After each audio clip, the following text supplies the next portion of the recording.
স্বাগত। এখন দুপুরে পুরো আয়োজন নিয়ে আপনাদের সঙ্গে আছে আমরা দুজন, আমি নাহিদা মিতু, আমি গালিব ইবনে রিয়াজ।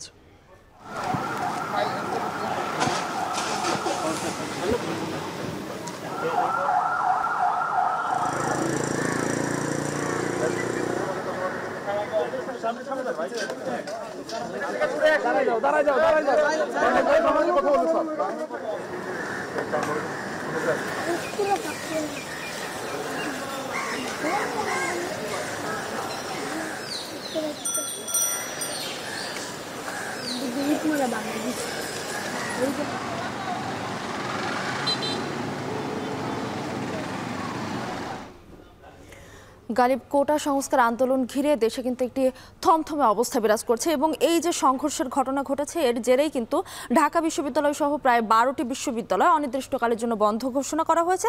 পাশাপাশি শিক্ষার্থীদের হল ছাড়ার কথা বলা হচ্ছে। এবং আপনি যেই বিষয়গুলো বলছিলেন সেগুলো সবকিছু কিন্তু আজকে সিন্ডিকেটের যে বৈঠক ছিল সেখান থেকে এই সিদ্ধান্ত নেওয়া হয়েছে এবং পরিস্থিতি যেন নিয়ন্ত্রণে রাখা হয়। এই কারণে পুলিশ সহ বিজিবি অনেক ক্যাম্পাসেই তারা এখন টহল দিচ্ছে। এই নিয়ে এখন দুপুরে থাকছে বিস্তারিত।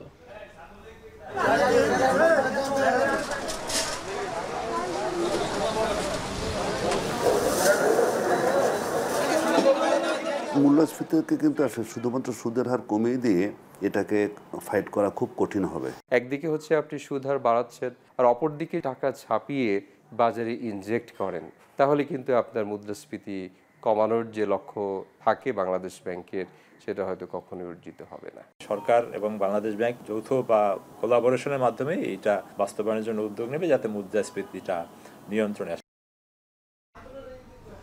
গালিব, উচ্চ মূল্যস্ফীতির চাপে জর্জরিত অবস্থা কিন্তু সাধারণ মানুষের এবং এই উচ্চ মূল্যস্ফীতি কমানোর চ্যালেঞ্জ নিয়ে আসছে নতুন মুদ্রানীতি।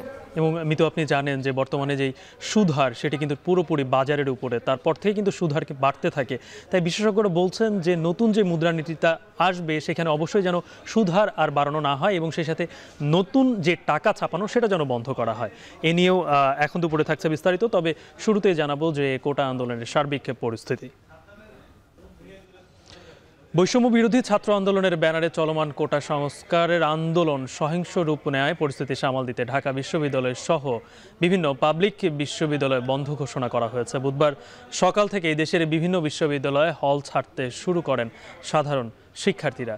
সকালে প্রশাসনিক ভবনে জরুরি সভায় বসে ঢাকা বিশ্ববিদ্যালয়ের সিন্ডিকেট। সভায় অনির্দিষ্টকালের জন্য বন্ধ ঘোষণা করা হয় ঢাকা বিশ্ববিদ্যালয়। সন্ধ্যা 6টার মধ্যে হল ছাড়ার নির্দেশ দেওয়া হয়। একইভাবে বন্ধ ঘোষণা করা হয় জাহাঙ্গীরনগর, রাজশাহী, চট্টগ্রাম, সিলেট সহ দেশের বিভিন্ন বিশ্ববিদ্যালয়। সাধারণ শিক্ষার্থীরা বলছেন বিশ্ববিদ্যালয় বন্ধের ঘোষণা আসার পর থেকেই নিরাপত্তার কথা বিবেচনায় করে হল ছাড়ছেন তারা।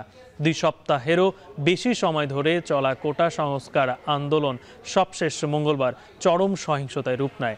ঢাকা বিশ্ববিদ্যালয় সহ দেশের বিভিন্ন এলাকায় সংঘর্ষ ছড়িয়ে পড়ে।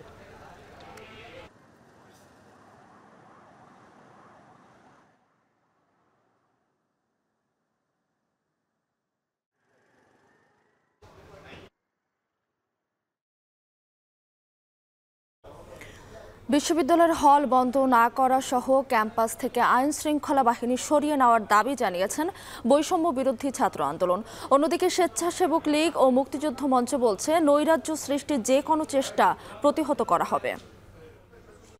যারা এই মুক্তিযুদ্ধের বিরুদ্ধে অবস্থান নিয়েছে তারা এদেশে পরাজিত হয়েছে। আমরা সুস্পষ্টভাবে বলতে চাই, তোমরা মুক্তিযুদ্ধের শক্তির বিরুদ্ধে আস্ফালন দেখাচ্ছ, তোমাদেরকে দেশের জনগণ তোমাদেরকে বিতাড়িত করবে এবং তোমাদের সন্ত্রাস নৈরাজ্যের বিরুদ্ধে কঠোর প্রতিরোধ করে তুলবে। তারা কিন্তু রাতেবেলায় হলগুলো ঢুকে আমাদের নিরীহ ছেলেদের, আমাদের ছাত্রলীগের ছেলেদের মেয়েদের নির্মমভাবে প্রহার করছে। কাপড় চোপড় মানে খাবার মানে তার আসবাবপত্র সব ভেঙে আগুন ধরায় দিয়েছে। শিক্ষকদের মধ্যে নির্মমভাবে পিটিয়েছে। এটার আমরা তীব্র নিন্দা জানাই। আমরা শান্তিপূর্ণভাবে আসবো, সিনেট ভবন ঘেরাও করব, যেখানে শিক্ষকরা সিদ্ধান্ত নিচ্ছিল ভার্সিটির হলগুলো বন্ধ হবে কিনা।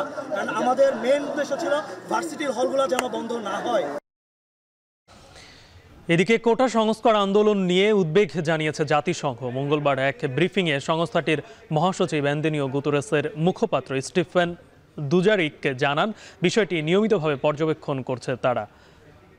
এক সাংবাদিকের প্রশ্নের জবাবে তিনি বলেন, বাংলাদেশের উদ্ভূত পরিস্থিতি সম্পর্কে অবগত রয়েছে জাতিসংঘ এবং বিষয়টি পর্যবেক্ষণ করা হচ্ছে জানিয়ে তিনি আরও বলেন, সাধারণ শিক্ষার্থীদের তাদের অধিকার প্রতিষ্ঠায় শান্তিপূর্ণ আন্দোলন করতে পারে, তাই তাদের নিরাপত্তা জোরদারে সরকারের প্রতি আহ্বান তার।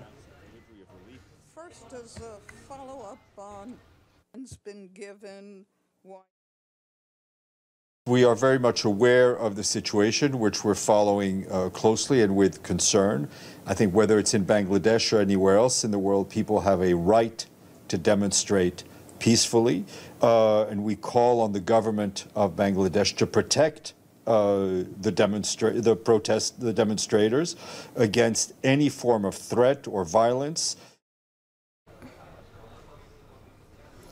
গালিব, দেশে গত 2 অর্থবছর জুড়ে মূল্যস্ফীতি 9% বেশি এবং এর মধ্যে গেল অর্থবছরের প্রথম প্রান্তিকে 12% ছাড়িয়ে যায়। যদিও বাংলাদেশ ব্যাংক বলছে 6% নামিয়ে আনার কথা, কিন্তু সেটা কোনোভাবেই সম্ভব হয়নি। ইতিমধ্যে কিন্তু চলতি অর্থ বছর যেটি 2024-25 সেটি শুরু হয়ে গেছে এবং নতুন যে মুদ্রানীতির কথা বলছেন সেই সময়টাতে এবারে যে সার্বিকভাবে যে মূল্যস্ফীতি ধরা হয়েছে বাংলাদেশ ব্যাংক যেটি বলছে সেটি 6.5% নামিয়ে আনা, যেটিকে লক্ষ্য রেখেই নতুন মুদ্রানীতি ঘোষণা করা হবে এবং সেই সাথে বিশেষজ্ঞরা বলছেন যে কোনোভাবেই যেন সুদ হার আর না বাড়ানো হয় এবং সেই সাথে নতুন যে টাকা ছাপানো সেটাও যেন বন্ধ করা হয়। এ নিয়ে আতাউর নিয়নের একটি প্রতিবেদন রয়েছে। দিন এনে দিন চালানো আর সীমিত আয়ের মানুষের জীবন ধারণের ব্যয় মেটানো এখন অনেকটাই কঠিন। চাহিদা থাকলেও কমানো হয়েছে খরচ। প্রয়োজন মেটাতে আয়ের মধ্যে জোড়াতালি দেওয়ার চেষ্টা চলে, কারণ মূল্যস্ফীতি সূচক এখন ঊর্ধ্বমুখী। গত জুন শেষে দেশের খাদ্য মূল্যস্ফীতি দাঁড়িয়েছে 10.42% আর সার্বিক মূল্যস্ফীতি হয়েছে 9.72%। সদ্য বিদায় নেয়া 2023-24 অর্থ বছরে এই হার 12% ছাড়িয়ে যায়। গত বছরের 3 মাস যা 12%-এর বেশি ছিল, এর মধ্যে আগস্টে সবচেয়ে বেশি ছিল 12.54%। পরে খাদ্য মূল্যস্ফীতি কমে 9%-এর ঘরে নামলেও তা আবারও বেড়ে যায়। আর এমন পরিস্থিতি নিয়ন্ত্রণে মুদ্রানীতিতে বেশ কিছু সিদ্ধান্ত নেয় কেন্দ্রীয় ব্যাংক। 2023-24 অর্থ বছরের দ্বিতীয়ার্ধের মুদ্রানীতিতে নীতি সুদ হার 0.25% পয়েন্ট বাড়িয়ে 8% করা হয়। মূলত মূল্যস্ফীতির হার 6%-এর মধ্যে নামিয়ে আনার লক্ষ্যে নীতি সুদ হার বাড়ানো হয়েছিল।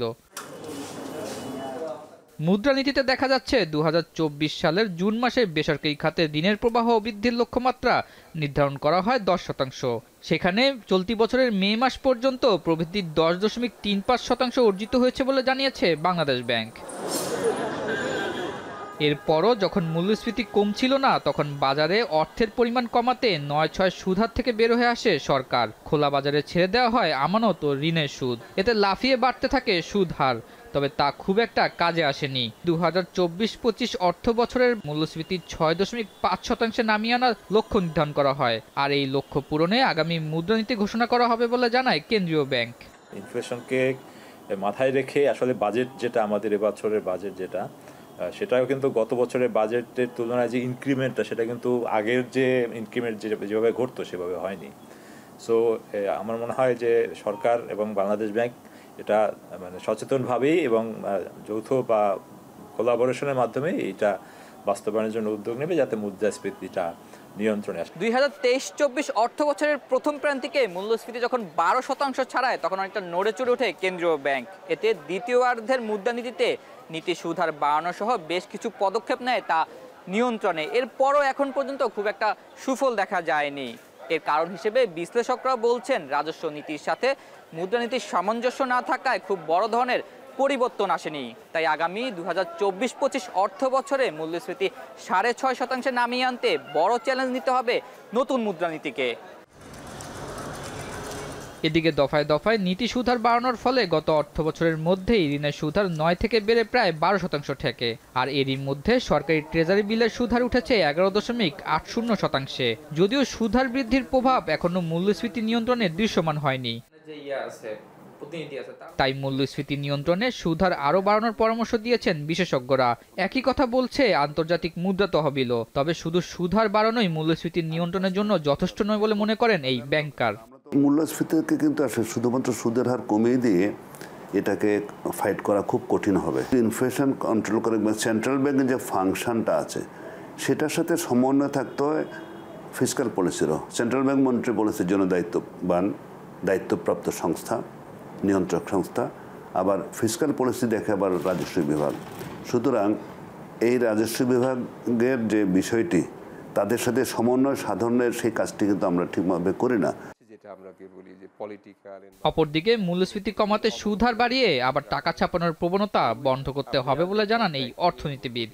মুদ্রাস্ফীতি নিয়ন্ত্রণের জন্য এই মুদ্রা নীতির যে কার্যকারিতা সেটা তো থাকবেই, সাথে সাথে সরকারের অন্যান্য যে অঙ্গ প্রতিষ্ঠানগুলো আছে সেখান থেকে যেমন ফিসক্যাল পলিসি, এবং সেখানে যেটা আছে যে আপনার মূলত হচ্ছে সিন্ডিকেট যেটা আছে, সেই সিন্ডিকেটটাকে কন্ট্রোল করতে হবে। আর সবচেয়ে বড় যেটা, সেখানে সরকারের এখানে একটা দ্বৈত নীতি থাকে।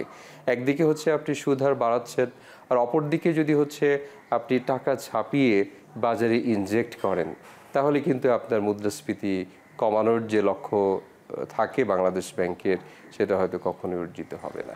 এছাড়া মূল্যস্ফীতি নিয়ন্ত্রণে সরকারের অনুন্নয়ন খাতে ব্যয় কমানোর পরামর্শ দিয়েছেন বিশেষজ্ঞরা।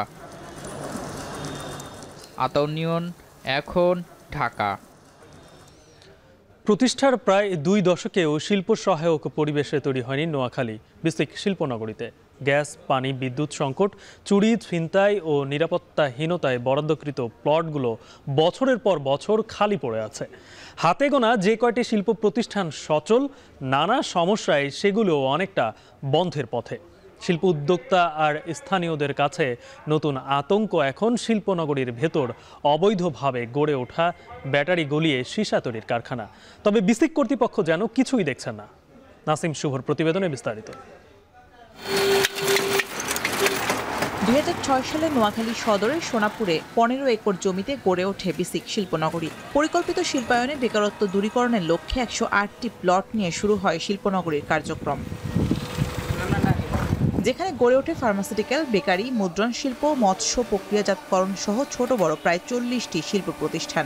কর্মসংস্থান হয় কয়েক হাজার মানুষের। তবে দুর্বল ড্রেনেজ ব্যবস্থা, সড়কের বেহাল দশা, গ্যাস, পানি, বিদ্যুৎ সংকট সহ নানা সমস্যায় বন্ধ হয়ে যায় অনেক প্রতিষ্ঠান। সচল প্রতিষ্ঠানেও কমে উৎপাদন। এখানে গ্যাসের লাইন আছে, তো যে গ্যাসের লাইনটা আছে এটা হলো যে সকাল 8টা থেকে দুপুর 12টা পর্যন্ত কোনো গ্যাসের প্রেশার থাকে না, মানে এদিকে টোটালি গ্যাস আসে না। পানির লাইন আছে কিন্তু মাঝে মাঝে পানির ডিস্টার্বের কারণে আমাকে প্রোডাকশনের খুব সমস্যা হয়। দ্বিতীয়তে আমাকে টোটালি গ্যাস লাইন নাই। টোটালি প্লাস্টিকের পণ্য তৈরি হয়, আমাদের ডাইস আছে 115-20টা। আমরা কিছু তো বিদ্যুতের জন্য পণ্যটা তৈরি করতে পারতেছি না। আমাদের বিসিকের ভিতরে একেবারে একদিন দুদিন পর পরে চুরি হয়। প্রতিদিনে টেনশন থান লাগে যে দেখি কারখানা চালামো না চোরের হরা দিব। সম্ভাবনাময় এই শিল্পনগরীতে 2023-24 অর্থ বছরে প্রায় 13 কোটি 40 লাখ টাকার পণ্য উৎপাদন হয়েছে। বর্তমানে বরাদ্দকৃত 99টি প্লটে 58টি অনুমোদিত শিল্প ইউনিট থাকলেও উৎপাদনে আছে মাত্র 16টি। নানান সমস্যায় জর্জরিত হয়ে বিভিন্ন সময় বন্ধ হয়ে গেছে বাকি প্রতিষ্ঠানগুলো। যে রাস্তাঘাটে দুরবস্থা, গাড়ি ঠিক মতন লোড আনলোড করতে পারি না আমরা।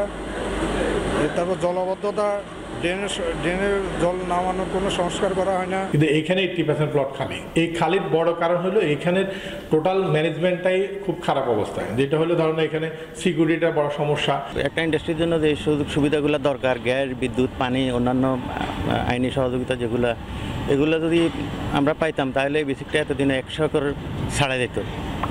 অনেক উদ্যোক্তা আসেন, অনেকেই বিনিয়োগ করেন, কিন্তু এই যে বিশেষ করে বিদ্যুৎ এবং গ্যাস আর পানি, এই তিনটার কারণে অনেকে অর্ধেক করে চলে যায়। অনেকে হয়তো 2 মাস, 4 মাস, 6 মাস, 1 বছর লস টস খাইয়া এখান থেকে চলে যায়। এরই মাঝে সম্প্রতি শিল্পনগরীতে অবৈধভাবে গড়ে উঠেছে ব্যাটারি গলিয়ে সীসা তৈরির কারখানা। গভীর রাতে পোড়া ব্যাটারি থেকে নির্গত রাসায়নিক ধোঁয়া বাতাসে মিশে স্বাস্থ্য ঝুঁকিতে ফেলছে স্থানীয়দের। অনেকেই আক্রান্ত হচ্ছেন জটিল রোগে। আমাদের ঘরের টিনটা এসিডের কারণে সব নষ্ট হয়ে যায়। এবার রাতের বেলায় আমরা ঘরের থেকে বাইরে হইতে পারি না, শ্বাসকষ্ট বেড়ে যায়। আজকে ধরেন গেছে বছর ঘরে টিন লাগাইছে, এবছর আমরা থাকুম কিভাবে, ওই কোনো ব্যবস্থা নেই। পরিবেশ অধিদপ্তর বলছে পরিবেশের ক্ষতি করে এমন অবৈধ কারখানা বন্ধে পদক্ষেপ নেবেন তারা। আর পুরো শিল্পনগরীর নিরাপত্তার টহল জোরদার সহ প্রয়োজনীয় ব্যবস্থার আশ্বাস পুলিশ প্রশাসনের। এই ধরনের প্রতিষ্ঠান অবশ্যই আমাদের আইন অনুসারে 500 মিটার বাফার এরিয়ার বাইরে হতে হবে। কোনোভাবেই এটার মধ্যে আবাসিক এলাকার শিক্ষা প্রতিষ্ঠান বা কোনো সরকারি প্রতিষ্ঠান থাকতে পারবে না। যদি এই ধরনের প্রতিষ্ঠান এই ধরনের ব্যবস্থাপনা ছাড়া পরিচালিত হয়ে থাকে তাহলে আমরা তাদের বিরুদ্ধে অবশ্যই ব্যবস্থা নেব। বিসিক অঞ্চলের নিজস্ব কোনো নিরাপত্তা কর্মী বা ওইভাবে নিরাপত্তা বেষ্টনী না থাকার কারণে প্রায় ঘটনা চুরির মতো ঘটনা সংঘটিত হয়। তা আমরা সংবাদ পাওয়ার তাৎক্ষণিকভাবে আমরা এগুলো ব্যবস্থা নিয়ে পদক্ষেপ নিয়ে অতীতে আমরা নিয়েছি।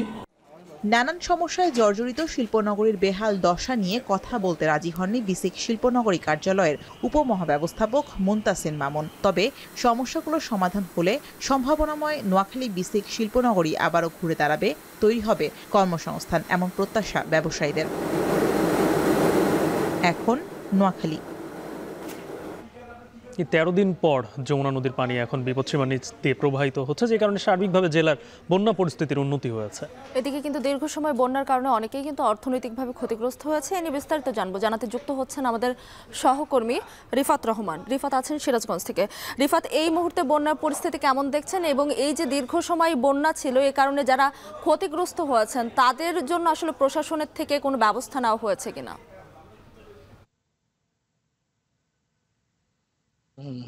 আপনি যেটি বলছিলেন যে আসলে দীর্ঘ 13 দিন পর কিন্তু আজ বিপদসীমার নিচ দিয়ে যমুনা নদীর পানি বইছে।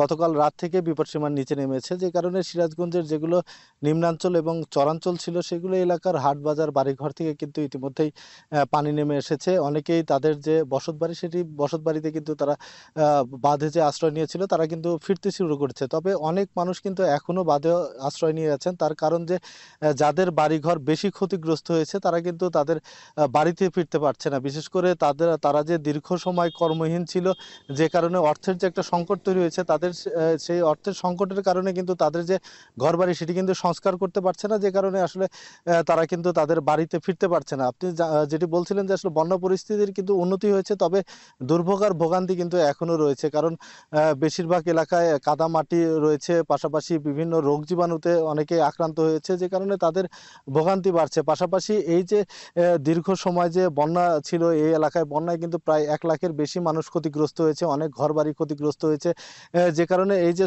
শ্রমজীবী কর্মজীবী যে মানুষ ছিল তারা যে ক্ষতির মুখে পড়েছে। পাশাপাশি কৃষক যারা কৃষিকাজ করেন তাদের ফসল কিন্তু পানিতে তলিয়ে নষ্ট হয়েছে।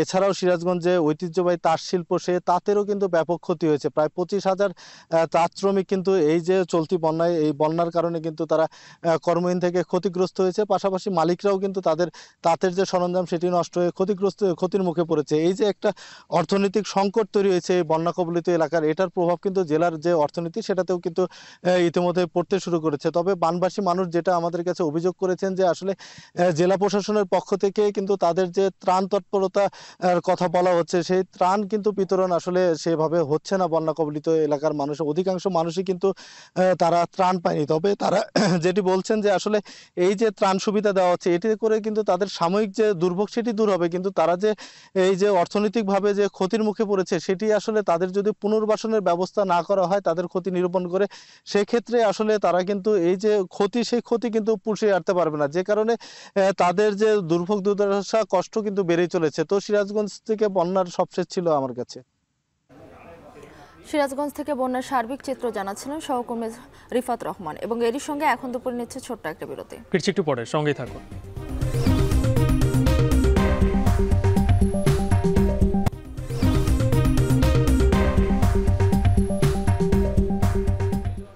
বিরতির পর আবারও স্বাগত।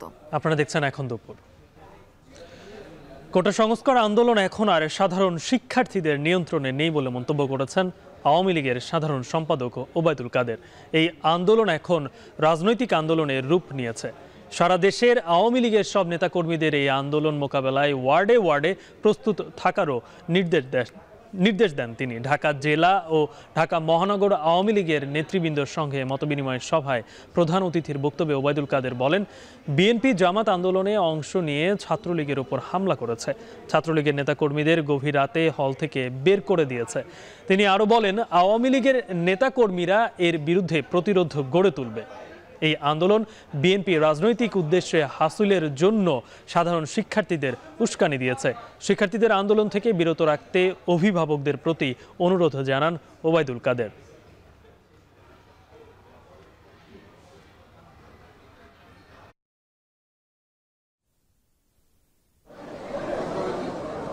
আমাদের পার্টির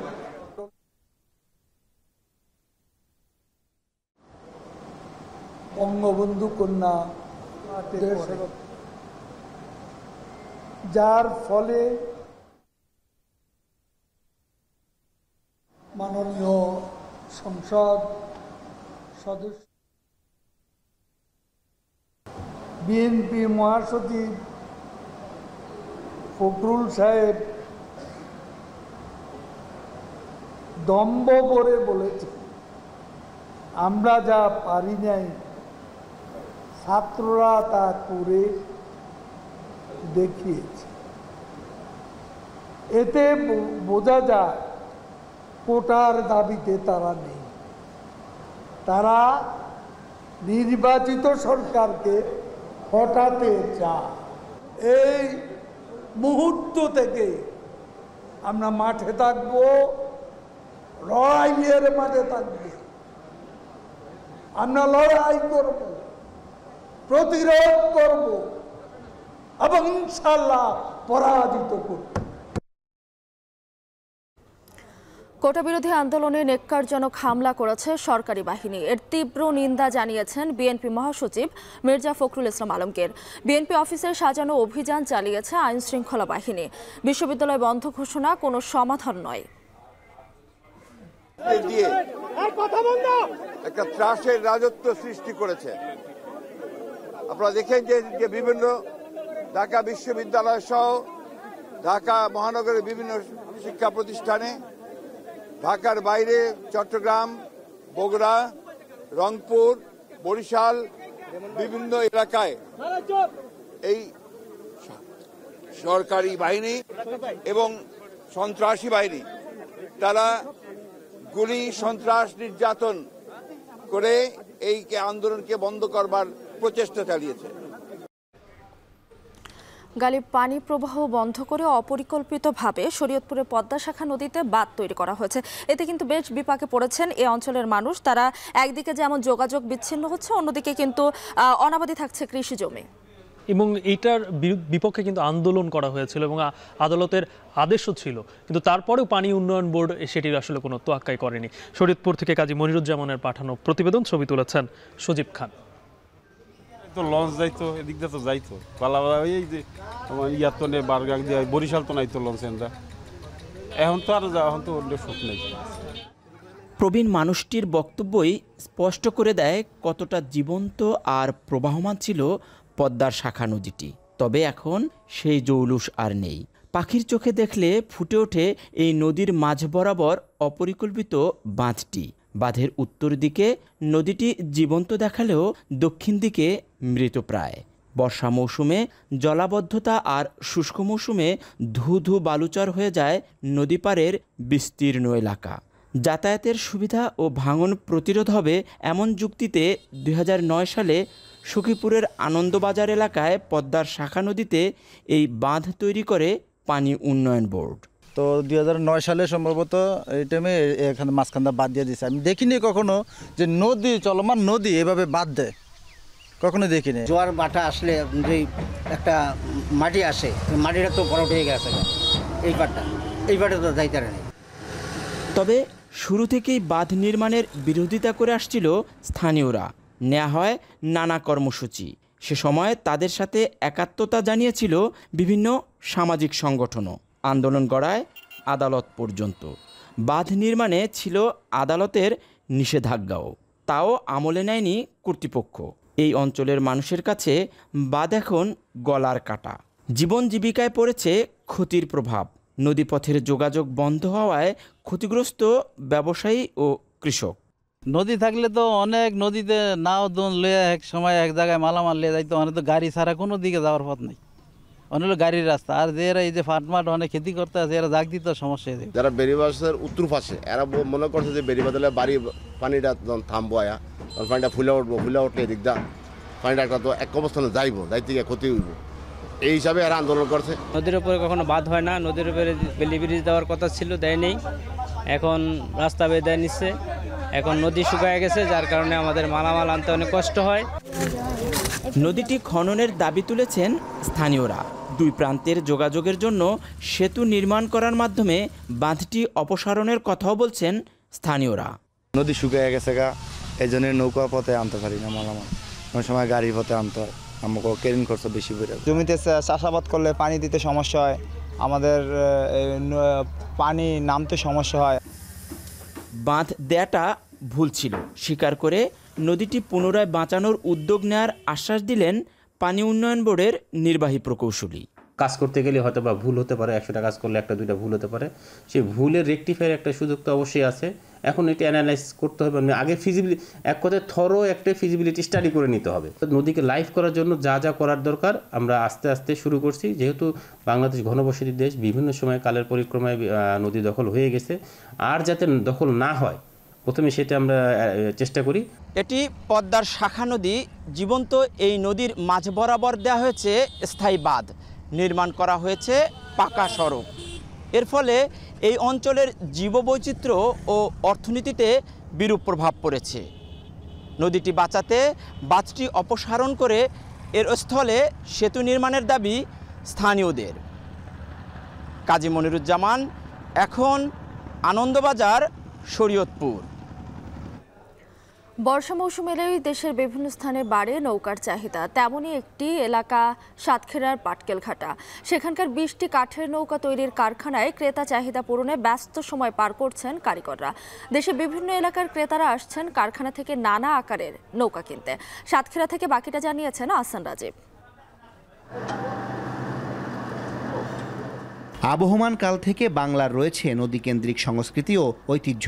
নদীমাতৃক এই দেশে জীবনের সঙ্গে মিশে আছে নৌকা, কিন্তু বর্তমানে অধিকাংশ নদী মৃতপ্রায়। গ্রামীণ নৌকা জীবনে এসেছে যান্ত্রিকতা, এ যান্ত্রিক সভ্যতার ছোঁয়ায় হারিয়ে যাচ্ছে নৌকা। তবে বর্তমানে বন্যা, জলবদ্ধতা সহ বৈশ্বিক জলবায়ু চ্যালেঞ্জের মোকাবেলায় আবারও কদর বাড়ছে নৌকার। 2 দশক আগে সাতক্ষীরা খুলনা মহাসড়কের পাটকেলঘাটা বলফিল্ড মোড় এলাকায় গড়ে ওঠে কাঠের নৌকাপল্লী। এখানকার 20টি কারখানায় খই, চাম্বুল, লম্বু, পুই ও মেহগুনি কাঠ দিয়ে দক্ষ হাতে বিভিন্ন আকারের মজবুত ডিঙ্গি নৌকা তৈরিতে ব্যস্ত সময় পার করছেন কারিগররা। অগ্রিম অর্ডার পেলে মাঝারি ও বড় আকারের সমুদ্রগামী মাছ ধরার ট্রলারও তৈরি করেন তারা। এখানে আলে একটু কম দামে নৌকা পাওয়া যায় কি আর, এখানে একটু দাম কম হয়, সেই জন্য আমাদের সুবিধা হয়। আমরা এই যে নৌকা তৈরি করি, খই কাঠ আছে, চম্বল কাঠ আছে, শিশু কাঠ আছে। আমাদের সব সময় সব মৌসুমে অল্প টুকটাক চলে, কিন্তু বর্ষার সময়টা একটু বেশি চলে। বর্তমানে সব কিছুর তো দাম বেশি, কাঠেরও দাম বেশি, যার কারণে এই অল্প লাভে আমাদের এটা বিক্রি করতে হয়। সাতক্ষীরা ছাড়াও খুলনা, বরিশাল, মাদারীপুর, শরীয়তপুর সহ দেশের নদী তীরবর্তী বন্যা ও জলবদ্ধতায় আক্রান্ত বিভিন্ন এলাকার মানুষ এসব নৌকা কিনতে আসেন। সারা বছর এখানকার নৌকার চাহিদা থাকলেও বর্ষা মৌসুমে চাহিদা বাড়ে কয়েক গুণ। তবে প্রয়োজনীয় কাঠ ও দক্ষ কারিগর সংকটের কারণে অনেক ক্রেতাকে সময় মতো নৌকা ডেলিভারি দিতে পারছে না কারখানার মালিকরা।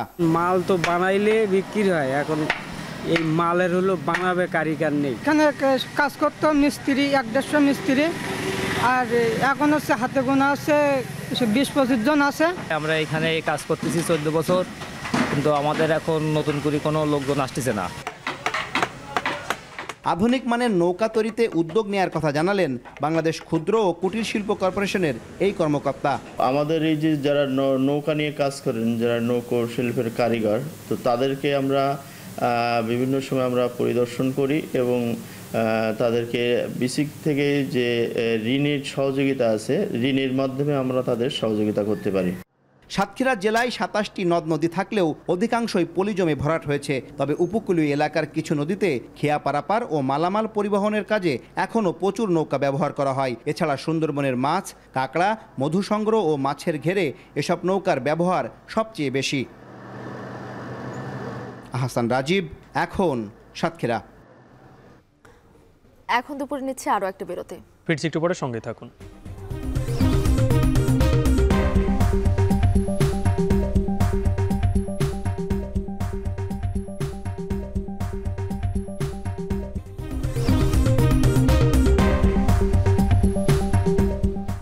বিরতির পর আবারও স্বাগত। আপনারা দেখছেন এখন দুপুর। বগুড়ার বাজারে বেড়েছে ধানের দাম। জাত ভেদে প্রতি মণ ধান বিক্রি হচ্ছে ১৩০০ থেকে ১৪৫০ টাকায়। প্রান্তিক কৃষকের ঘরে ধান না থাকায় হাটে সরবরাহ কমেছে। এ কারণে দাম বেড়েছে বলে দাবি ব্যবসায়ীদের। বিস্তারিত মাজিদুর রহমানের প্রতিবেদনে ছবি তুলেছেন রবিউল ইসলাম।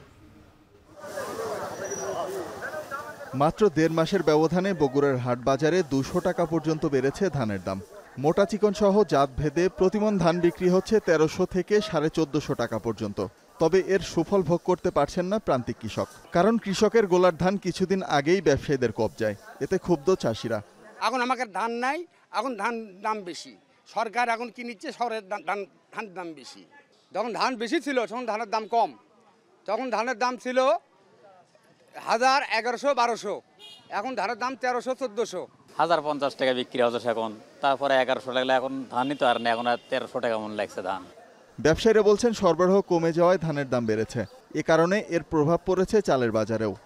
৪০ কেজি ধানের দাম হচ্ছে কার ১৩২০ টাকা থেকে ৩০ টাকা। তাহলে এক মণ ধানের আপনার হতে হলে ২৭ কেজি চাল হতে পারে। তাহলে ২৭ কেজি চাল দাম কত হচ্ছে? মানে ক্যারিং লেবার আছে, ক্যারিং কস্ট আছে, মিলত নিয়ে যাওয়া আছে। মোটা ধান আজকে বিক্রি হচ্ছে ১৩২০-৩০ টাকা দাম, আর চিকুনটা হচ্ছে এটা, এই ধানটা হচ্ছে ১৪৫০, ৩০, ৪০। এটা হচ্ছে মিনিগেট। ধানের দাম বাড়লো, আমদানি কম, বাজারে কৃষকের ঘরে ধান কম আছে। বগুড়ায় এবার ১,৮৭,৩০০ হেক্টর জমির ধান থেকে ৭,৭৪,০০০ টন চাল উৎপাদন হয়েছে।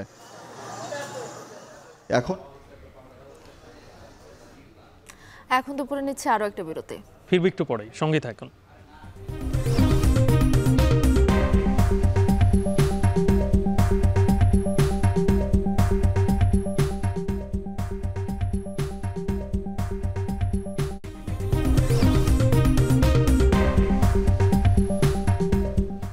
বিরতির পর আবারও ফিরে এলাম। দেখছেন এখন দুপুর। ভিসা ছাড়াই থাইল্যান্ডে প্রবেশের সুবিধা পেল আরও ৩৬টি দেশের নাগরিকরা। পর্যটক বাড়ানোর লক্ষ্যে এ নিয়ে মোট ৯৩টি দেশকে এই সুবিধা দিচ্ছে ব্যাংকক। দক্ষিণ এশিয়ার ৪টি দেশ এই তালিকায় থাকলেও নেই বাংলাদেশ। বিস্তারিত জানাচ্ছেন নুজহাত কামাল। সোনালি রঙে মোড়ানো নজর কাড়া মন্দির, মন জুড়োনো সমুদ্র সৈকত আর মনোরম সবুজে ঘেরা পাহাড়। ভ্রমণের স্বাদ শতভাগ পেতে বিশ্বের নানা প্রান্ত থেকে প্রতি বছর কোটি কোটি পর্যটক পা রাখেন থাইল্যান্ডে। করোনা পরবর্তী অবস্থা, বিশ্বের বিভিন্ন অঞ্চলে যুদ্ধ ও টালমাটাল বিশ্ব অর্থনীতির প্রেক্ষাপটে অনেকটাই মুখ থুবড়ে পড়ে পর্যটন প্রিয় থাইল্যান্ড। আগামী ১ বছরে পর্যটন খাত থেকে রাজস্ব আয় অন্তত ৭.৫% বৃদ্ধির লক্ষ্য দক্ষিণ পূর্ব এশিয়ার দেশটির। লক্ষ্য অর্জনে নিচ্ছে একের পর এক ব্যবস্থা। গেল জুনেই হোটেল মালিকদের পরিচালনা ফি মওকুফের মেয়াদ আরও ২ বছর বাড়ায় ব্যাংকক। বিদেশি পর্যটকদের জন্য প্রস্তাবিত ট্যুরিজম ফিও বাতিল ঘোষণা করা হয় সে সময়। এরই ধারাবাহিকতায় সবশেষ পদক্ষেপ হিসেবে ভিসাবিহীন প্রবেশাধিকারের আওতা বাড়ালো ব্যাংকক। পর্যটন খাতে মন্দাভাব কাটাতে আগে ৫৭টি দেশের পাসপোর্টধারীরা এ সুবিধা পেলেও এখন তা বাড়িয়ে নেওয়া হয়েছে ৯৩তে। চলতি বছর থাইল্যান্ড ভ্রমণ করা পর্যটকদের বেশিরভাগই চীন, মালয়েশিয়া ও ভারতের নাগরিক। ভিসা ছাড়াই থাইল্যান্ডে প্রবেশের সুযোগ পাচ্ছেন যেসব দেশের নাগরিকরা, সে তালিকায় ভারত সহ দক্ষিণ এশিয়ার ৪টি দেশ থাকলেও নেই বাংলাদেশের নাম। সোমবার থেকে কার্যকর নতুন স্কিমের আওতায় পর্যটকরা ৬০ দিন পর্যন্ত থাইল্যান্ডে অবস্থান করতে পারবেন। একই দিন থেকে রিমোট ওয়ার্কার অর্থাৎ বিকল্প কর্মক্ষেত্র থেকে যারা কাজ করেন তাদের জন্য ৫ বছর মেয়াদী ভিসা চালু করেছে থাই প্রশাসন। এই ভিসার আওতায় প্রতি বছর সর্বোচ্চ ১৮০ দিন পর্যন্ত থাইল্যান্ডে অবস্থানের অনুমতি পাবেন এক একজন পর্যটক। এছাড়া থাইল্যান্ড থেকে উচ্চশিক্ষায় ডিগ্রি নেওয়া শিক্ষার্থীরাও স্নাতক বা স্নাতকোত্তর সম্পন্নের পর ১ বছর পর্যন্ত দেশটিতে থেকে ভ্রমণ বা কর্মক্ষেত্রে প্রবেশের চেষ্টা করতে পারবেন। থাই অর্থনীতির অন্যতম স্তম্ভ পর্যটন।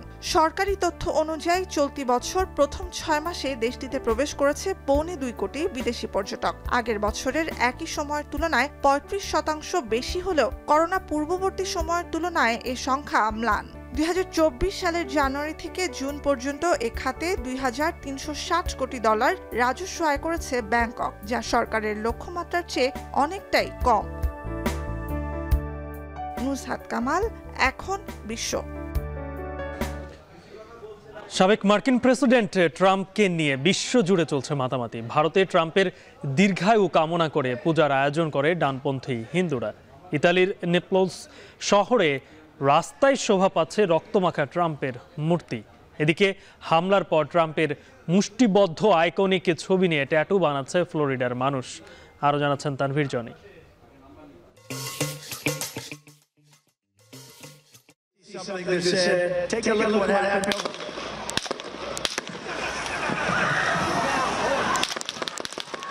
আহত ট্রাম্প আরও বেশি শক্তিশালী ও জনপ্রিয় হয়ে উঠেছেন বিশ্বজুড়ে।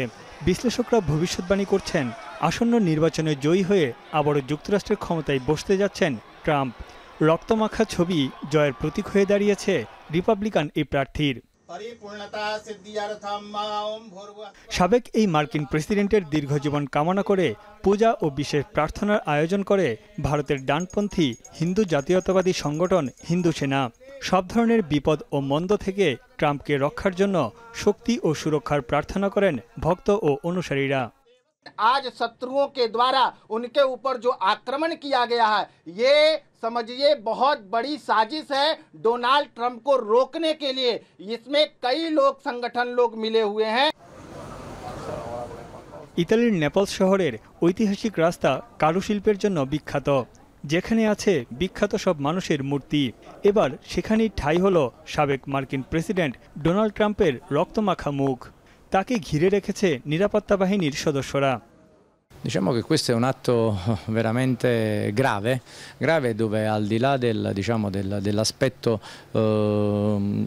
che poteva uccidere una persona.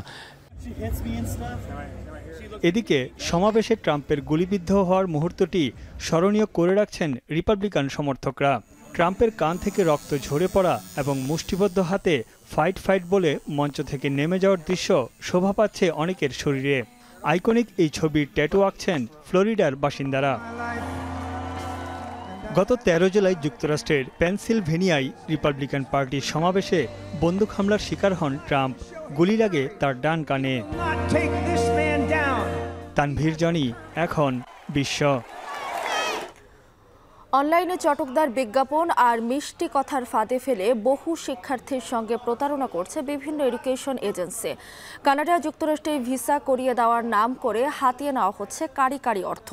Canada সরকারের অভিবাসন, শরণার্থী ও নাগরিকত্ব মন্ত্রণালয়ের সঙ্গে কাজ করা কর্মকর্তারা বলছেন, উচ্চশিক্ষার পথ কঠিন হয়েছে বটে, তবে শিক্ষার্থী নিজে সচেতন হলেই কমবে অসাধু তৎপরতা।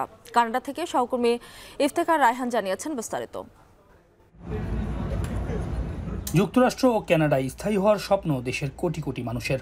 এই স্বপ্ন বাস্তবায়নে তরুণদের অন্যতম বড় সুযোগ শিক্ষার্থী হয়ে দেশ দুটিতে প্রবেশ করা। একটা সময় কেবল মেধাবীরা বাইরে পড়তে যাওয়ার জন্য আবেদন করলেও এখন বিভিন্ন স্তরের ছাত্রছাত্রীরা আবেদন করছেন। যোগ্যতা কম থাকলেও দেশীয় কিছু এডুকেশন এজেন্সি প্রলোভন দেখিয়ে তাদের সে পথে নিয়ে যাচ্ছে, হাতিয়ে নিচ্ছে লাখ লাখ টাকা। অপরদিকে ভিসা প্রত্যাখ্যানের হার বাড়ছে আশঙ্কাজনক হারে। নতুন নিয়ম অনুযায়ী কানাডায় শিক্ষার্থী ভিসা আগের থেকে হ্রাস করা হবে, কিন্তু পড়াশোনার অর্থায়ন, ইংরেজি দক্ষতা ও কাগজপত্র ঠিক থাকলে যোগ্য প্রার্থীদের কোনো সমস্যা হবে না বলে মনে করেন এই ইমিগ্রেশন পরামর্শ কর্মকর্তা। তবে ভারতীয় শিক্ষার্থীদের তুলনায় অনেক পিছিয়ে বাংলাদেশিরা। 1 বছরেরও যদি আপনি মাস্টার্স প্রোগ্রাম করে থাকেন, সেখানে কিন্তু 3 বছরের পোস্ট গ্রাজুয়েট ওয়ার্ক পারমিট আপনার পাওয়ার সম্ভাবনা আছে যদি আপনি বাকি সমস্ত ক্রাইটেরিয়া ম্যাচ করতে পারেন। তো এই বিষয়গুলোকে মাথায় রেখে আশা করছি আপনারা আপনাদের পরবর্তী পদক্ষেপ নেবেন। এবং সবচেয়ে গুরুত্বপূর্ণ কথা, নিজেরা যদি চেষ্টা করে থাকেন কানাডাতে স্টাডি পারমিটে অ্যাপ্লাই করতে, অবশ্যই সরকারি ওয়েবসাইট থেকে সঠিক তথ্য নিয়ে তারপরে আবেদন করবেন, অথবা কোনো লাইসেন্সড লিগ্যাল অ্যাডভাইজারের শরণাপন্ন হবেন। শিক্ষার্থী নিজে সচেতন হলে সমস্যা অনেকখানি সমাধান সম্ভব বলে মনে করেন যুক্তরাষ্ট্রে শিক্ষকতা করা এই জ্যেষ্ঠ সাংবাদিক। এজেন্সি খারাপ কিছু নয়, এজেন্সি ভালো, কিন্তু বাংলাদেশের সমস্যা হচ্ছে এখানে অনেক অসাধু এজেন্সি তৈরি হয়েছে। শিক্ষার্থীদের উচিত তারা তাদেরকে অ্যাভয়েড করে যেন নিজেরা চেষ্টা করে, এবং তার যদি নিজস্ব যোগ্যতা থাকে এবং সেই যোগ্যতাকে যদি বিশ্বের যে কোনো দেশের যে কোনো ইউনিভার্সিটিতে যদি চেষ্টা করে, তাহলে আমার মনে হয় এটা সম্ভব। বাংলাদেশি শিক্ষার্থীদের কাছে যুক্তরাষ্ট্র, Canada, Australia, Japan, Britain, Germany ও অন্যান্য ইউরোপীয় দেশগুলো উচ্চশিক্ষার জন্য জনপ্রিয় গন্তব্য হলেও সাম্প্রতিক বছরগুলোতে অনেক শিক্ষার্থী এর বাইরের দেশগুলোকেও বেছে নিচ্ছেন। নিজে দেখে শুনে সিদ্ধান্ত নিলে প্রতারিত হওয়ার শঙ্কা কমে আসবে বলে মনে করেন শিক্ষাবিদরা। সৈয়দ ইফতেখার, এখন, কানাডা। শেষ করছে এখন দুপুর। এখন টেলিভিশন ওয়েবসাইটে দেখতে ভিজিট করুন www.ekon.tv। ফেসবুকে চোখ রাখুন facebook.com/tv.ekon, আর ইউটিউবে লাইভ দেখতে ভিজিট করুন youtube.com/c/ekhon tv।